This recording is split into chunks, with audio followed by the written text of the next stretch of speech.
This is my testimony at the Food and Drug Administration hearings on the reclassification of electric shock machines on January 27, 2011. This was in Washington, D.C.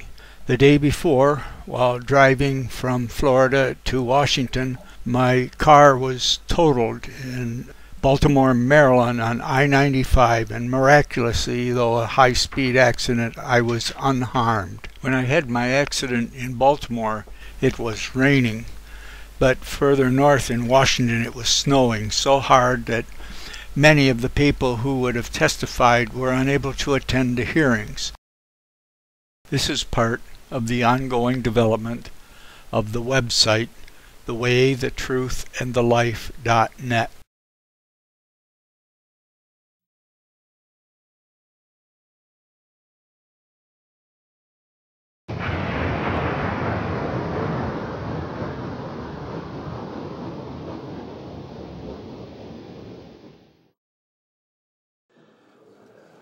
I would like to call this meeting of the Neurological Devices Panel to order. I am Dr. Thomas G. Broth, the chairperson of this panel. I am a neurologist who specializes in stroke, and also am director of research at Mayo Clinic in Florida. Donald Johnson. I thank you for this opportunity. Forgive me my emotion.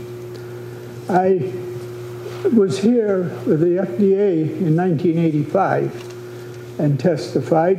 Then later on that year, the National Institute of Health, National Institute of Mental Health had a two-day consensus conference on electroconvulsive therapy.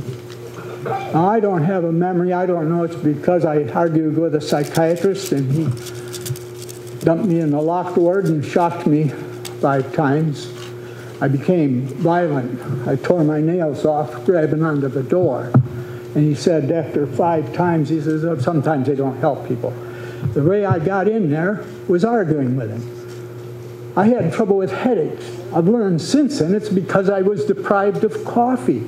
I had a drunken acting first sergeant that had confined me to quarters. And he got away with it. And I had headaches, and I complained. So I'm psychiatrically labeled. But I became a physics teacher, and I have degrees in mathematics and physics for carborundum research, and I decided to go teach in physics. I would ask any of these professionals here, for the physics, you know, they say physics is an example.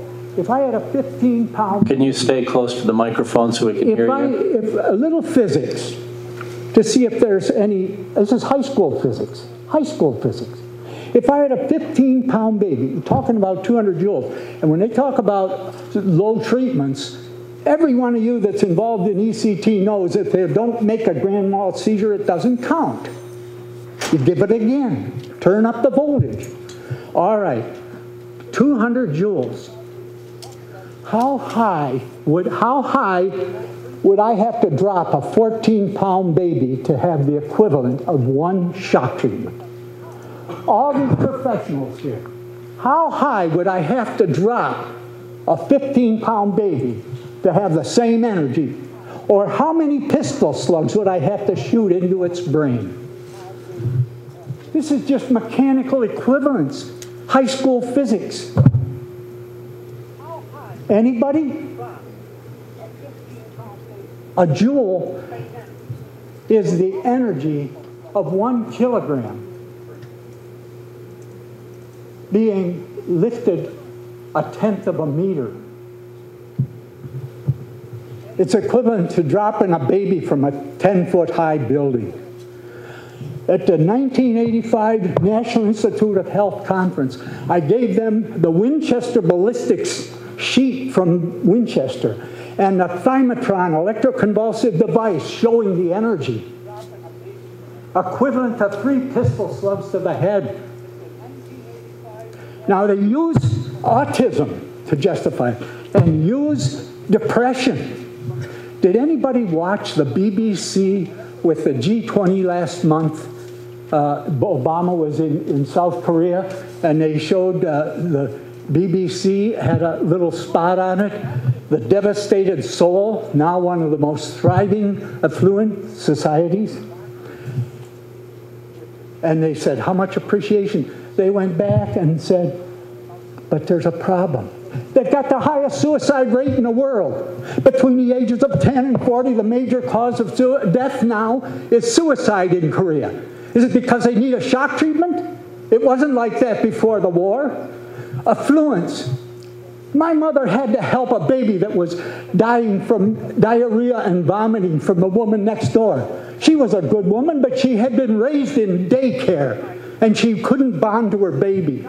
My mother was a teacher, so she cared for the baby during the summer, and it recovered and thrived. We're talking about depriving children and then punishing them for the effects, whether it's autism or depression. Look into it. The breakdown of the home is what destroyed Korea.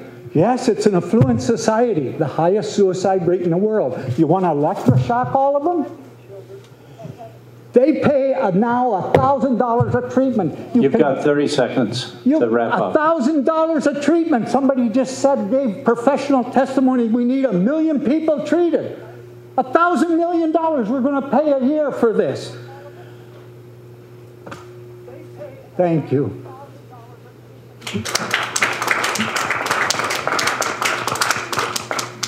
This is May 21, 2011.